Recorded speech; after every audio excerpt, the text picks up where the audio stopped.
ధర్మవరం పట్టణంలోని జనసేన పార్టీ కార్యాలయంలో రాష్ట్ర జనసేన పార్టీ ప్రధాన కార్యదర్శి చిలకం మధుసూదన్ రెడ్డి విలేకరుల సమావేశం నిర్వహించారు. శనివారం సాయంత్రం 5 గంటల సమయంలో విలేకరుల సమావేశంలో చిలకం మధుసూదన్ రెడ్డి మాట్లాడుతూ గత 5 సంవత్సరాలుగా వైకాపా ప్రభుత్వం పంచాయతీలను, గ్రామాలను భ్రష్టు పట్టించిందని, ముఖ్యంగా ఉపాధి హామీ పథకాలను వారి సొంత కార్యకర్తలకు పేర్లు రాసుకొని వారు డబ్బులు డ్రా చేసుకొని దుర్వినియోగం చేశారని మండిపడ్డారు.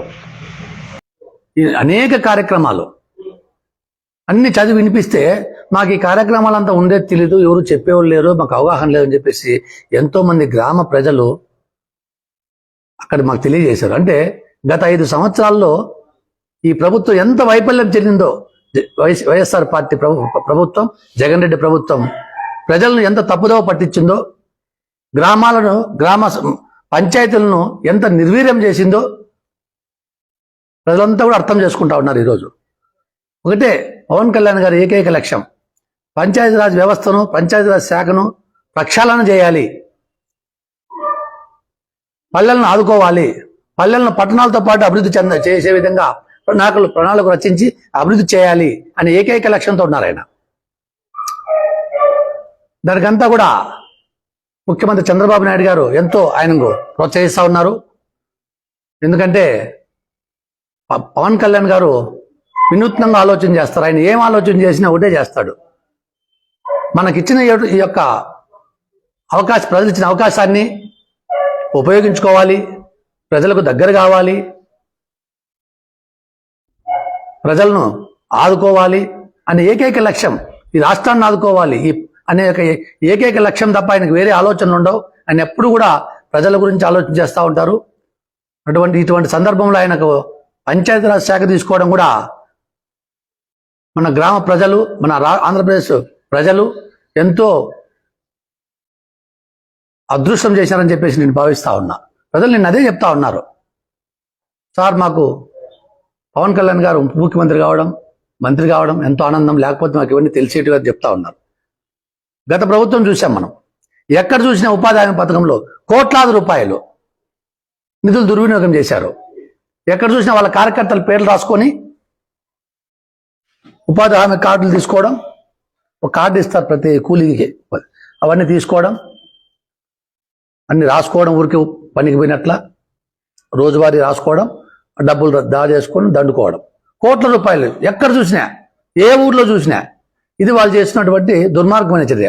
అదేవిధంగా పంచాయతీలను, సర్పంచులకైతేనేమి, పంచాయతీకు ఎక్కడ కూడా అధికారాలు లేకుండా ఆ వ్యవస్థను నిర్వీర్యం చేసేశారు.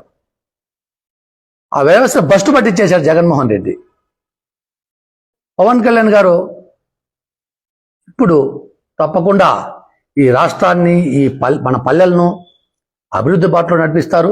తప్పకుండా అన్ని మేము చూసాం. ఇప్పుడు కోట్ల రూపాయలు దాదాపుగా మన ధర్మవరం, నాకు తెలిసి ధర్మవరం మండలంలోనే 3-4 కోట్లకు ఇప్పుడు సీసీ రోడ్లు ఈ ఉపాధి హామీ పథకం ద్వారాగా ఎన్ఆర్జీఎస్ నిధులతో అభివృద్ధి చేయాలనుకుంటారు. అంటే రాష్ట్ర వ్యాప్తంగా ఇంకా అంటే ఎన్ని కోట్లు అభివృద్ధి ఇప్పుడు రోడ్లు వేసేకి ఈ ప్రభుత్వం, మన ప్రభుత్వం పూనుకుంటా ఉందో.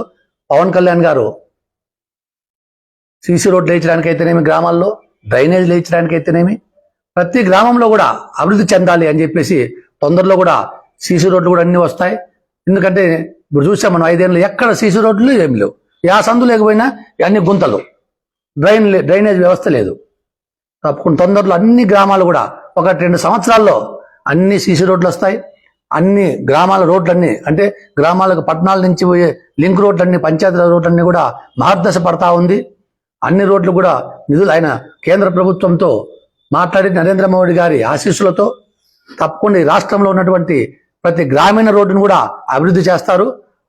తప్పకుండా ఈ యొక్క ప్రజల్లో ఒకటే, అంటే పంచాయతీరాజ్ మంత్రి అంటే ఎలా ఉండాలి, ఉప ముఖ్యమంత్రి అంటే ఎలా ఉండాలి అనే మార్క్ ఆయన తప్పకుండా రాష్ట్ర ప్రజల్లో ముద్ర వేసే విధంగా గ్రామాన్ని, ప్రాంతాలంతా కూడా అభివృద్ధి చేస్తారని చెప్పేసి తెలియజేస్తా ఉన్నాం. ఒకటే చెప్తా ఉన్నాం, భవిష్యత్తులో ఇంకా ఈ యొక్క రాష్ట్రంలో అయితేనేమి, చాలా గ్రామాల్లో ఈ యొక్క వైఎస్ఆర్ పార్టీ ప్రభుత్వ హయాంలో, జగన్ రెడ్డి ప్రభుత్వ హయాంలో ఎక్కడెక్కడైతే అవినీతి జరిగిందో, ఎక్కడైతే నిర్వీర్యం చేశారో వ్యవస్థల్ని, ఎక్కడెక్కడ ఉపాధి హామీ పథకాలు నిర్వీర్యం చేశారో అవన్నింటినీ కూడా తప్పకుండా మళ్ళీ గాలిలోకి తీసుకొస్తాం. తప్పకుండా పల్లెల్ని అభివృద్ధి చేస్తామని చెప్పేసి తెలియజేస్తా ఉన్నాం.